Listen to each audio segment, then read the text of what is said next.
दोस्तों, अगले साल होने वाले दिल्ली विधानसभा चुनाव से पहले भारतीय जनता पार्टी और मोदी सरकार को जोर का झटका लगा है। वो भी जोर से लगा है और यह झटका उन्हें सुप्रीम कोर्ट की तरफ से लगा है, जब दिल्ली के शिक्षा मंत्री और डिप्टी सीएम रह चुके मनीष सिसोदिया को 17 महीने बाद न केवल जमानत मिली, बल्कि जो टिप्पणियां सुप्रीम कोर्ट ने ईडी और सीबीआई और निचली अदालत के लिए की है दोस्तों, वह भी अपने आप में मील का पत्थर साबित होंगी। आने वाले ऐसे कई मामलों के लिए कैसे आप अरविंद केजरीवाल के लिए भी जेल से बाहर निकलने का रास्ता साफ हो गया है। सब कुछ मैं आपको दोस्तों तफसील से बताऊंगा और मनीष सिसोदिया का बाहर आना कैसे दिल्ली चुनाव को पूरी तरह से पलट सकता है, ये भी मैं आपको बिल्कुल विस्तार से बताने वाला हूं। लेकिन ये तो आप जानते ही हैं दोस्तों, 17 महीने बाद अब मनीष सिसोदिया खुली हवा में सांस लेंगे और ये पूरा का पूरा मामला सुप्रीम कोर्ट में जब गया तो सुप्रीम कोर्ट ने जो टिप्पणियां की हैं दोस्तों, वो बहुत ही ज़्यादा महत्वपूर्ण है, समझने वाली टिप्पणियां हैं। मनीष सिसोदिया को 10 लाख की निजी मुचलके पर राहत दे दी गई है, लेकिन जो टिप्पणियां सुप्रीम कोर्ट ने की उस पर ज़रा गौर फरमाइए दोस्तों। ट्रायल कोर्ट ने जो मनीष सिसोदिया की जमानत में लगातार देरी की, न केवल उस पर टिप्पणी की है सुप्रीम कोर्ट ने, बल्कि ईडी और सीबीआई को भी जबरदस्त तरीके से झटका देते हुए कहा कि बेल रूल है, जेल एक्सेप्शन है। जब ट्रायल कंक्लूजन देने में क्या दिक्कत थी, जब ट्रायल आपका कंक्लूजन हुआ है तो आप बेल क्यों नहीं दे रहे हैं? मतलब निचली अदालत को एक तरह से सुप्रीम कोर्ट ने वो बताया जो कि महत्वपूर्ण था दोस्तों। लोअर कोर्ट, हाई कोर्ट और एजेंसियों ने दोनों को एक तरह से लॉ समझाया है, कानून समझाया है सुप्रीम कोर्ट ने। इसके अलावा सुप्रीम कोर्ट ने यह भी कहा है कि मनीष सिसोदिया की अर्जियों की वजह से देरी नहीं हुई है।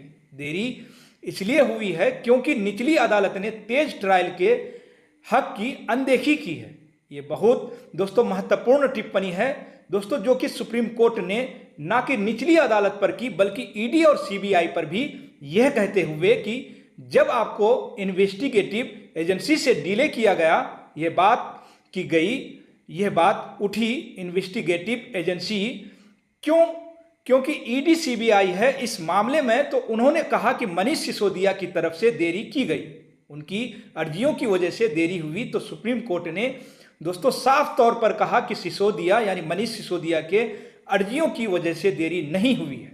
आप इन्वेस्टिगेशन ठीक से नहीं कर पाए, टाइम से नहीं कर पाए, देरी आपके इन्वेस्टिगेशन की वजह से हुई है दोस्तों। इसी मामले में संजय सिंह को भी जब जमानत मिली थी तो भी कुछ इसी तरह की सुप्रीम कोर्ट ने टिप्पणियां की गई थी और ठीक चुनाव के वक्त अरविंद केजरीवाल को एक तरह से राहत मिली थी जब वो प्रचार के लिए आए थे। और अब इस पूरे के पूरे मसले में दोस्तों मनीष सिसोदिया जब बाहर आएंगे तो जाहिर तौर पर दिल्ली चुनाव जो कि अगले साल होने वाले हैं, बहुत बड़ी संजीवनी है दोस्तों। अब इस पूरे मसले में, पूरे मामले में जब मनीष सिसोदिया ठीक दिल्ली चुनाव से पहले बाहर आते हैं तो यह भारतीय जनता पार्टी के लिए हर लिहाज से दोस्तों जोर का झटका है, क्योंकि दिल्ली में तमाम तरह के मॉडल्स की बात अरविंद केजरीवाल सरकार के दौरान की जाती है। उसमें एक बहुत इम्पोर्टेंट मॉडल है जिसका शिक्षा का मॉडल, स्कूल्स का मॉडल। अब स्कूल कितने बदले नहीं बदले उस पर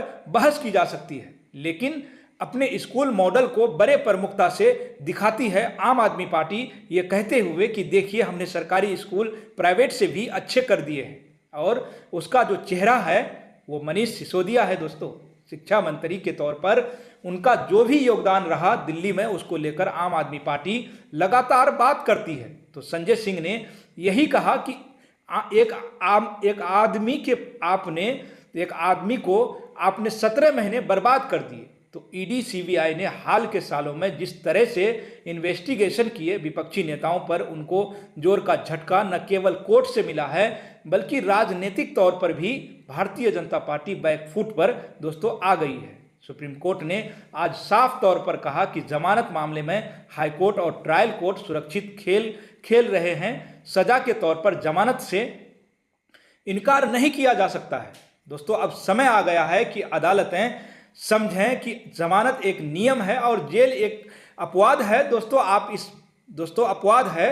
तो दोस्तों आप इस पूरे के पूरे इस मुद्दे पर क्या सोचते हैं कमेंट बॉक्स में ज़रूर लिखें, और जितना हो सके चैनल को शेयर करें, सब्सक्राइब करें, और दोस्तों थैंक्स के ऑप्शन से अगर आप चाहें तो कुछ आर्थिक मदद भी हमारी चैनल की जरूर करें।